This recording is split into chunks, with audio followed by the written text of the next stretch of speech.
quick question. Have any of you guys ever experienced a winter storm or ever been stuck at home because of a blizzard? Well, if you said yes, you're lying.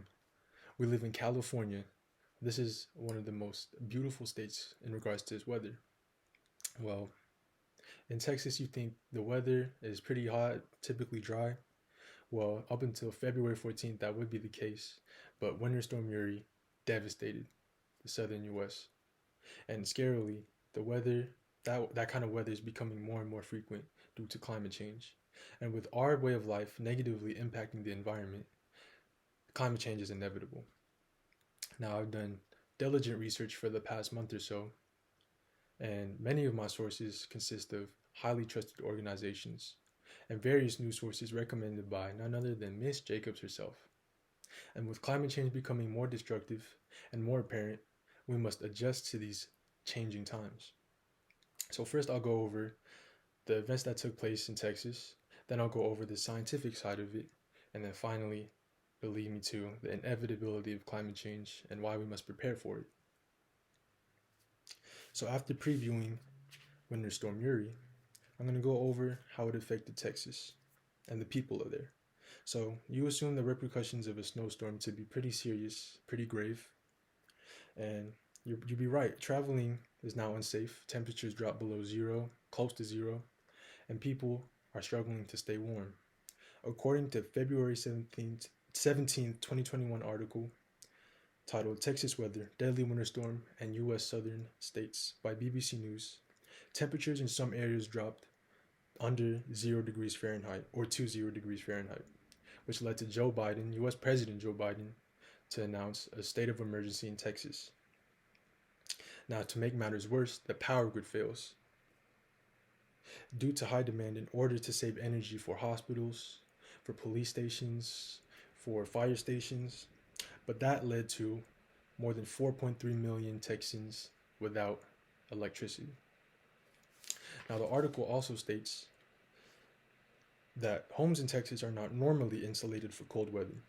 So homes are already not suited to handle these kinds of conditions, these freezing conditions. So imagine when electricity gets cut and their power for their heating systems is gone. People in Texas were devastated. So after briefing you all on the events that took place in Texas, I'm now going to talk about the science of it. So one of the stereotypes of Texas, as I mentioned earlier, is that the weather there is typically hot and dry. So what could have brought upon record-setting freezing temperatures in the Lone Star State? In the February 17, 2021 article for The Guardian, titled "The Heating Arctic May Be to Blame for Snowstorms in Texas," scientists argue, it mentions statements from Judah Cohen, Director of Seasonal Forecasting at Atmospheric and Environmental Research. In the article, Cohen states that the freezing weather in Texas is in, I quote, part due to climate change. Now, in order to explain the effects of climate change, I need to go over what a polar vortex is. So I'm going to try to do that in the most simple way possible right now. Okay, so in the northern part of the globe, you have the cold air in the North Pole, and that's contained in what is called the polar vortex.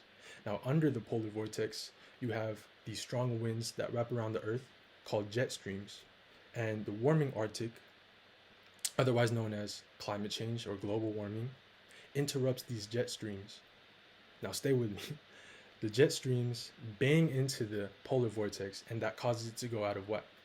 And the sporadic direction of the cold air is out of control, and it goes to wherever it wants to go. That led to, and in this case, it went to Texas. So, after touching upon the impacts of a warmer climate, I will now go over the inevitability of climate change. So, with no optimal way to prevent global warming, we must accommodate ourselves to these changing times.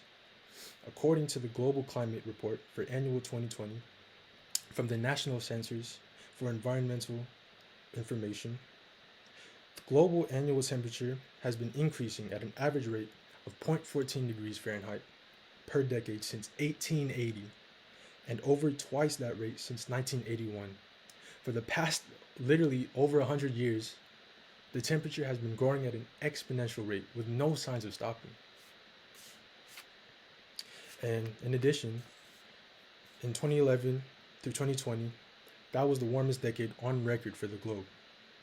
Climate researcher Alice Bowes Larkin's TED Talk, posted in June 2015 titled "Climate Change is Happening. Here's How We Adapt." She states our infrastructure is just not set up to deal with these sorts of events. Our infrastructure needs an upgrade. According to the article from The Economist titled "Power Outages Like the One in Texas Are Becoming More Common in America," it states basically the same thing that Larkin states, that our infrastructure is out of date. So after discussing the inevitability of climate change and the dangers of it, we must be ready for the next wave of extreme weather conditions. I discussed the winter storm that happened in Texas in the southern US, the science behind it, and the certainty of climate change.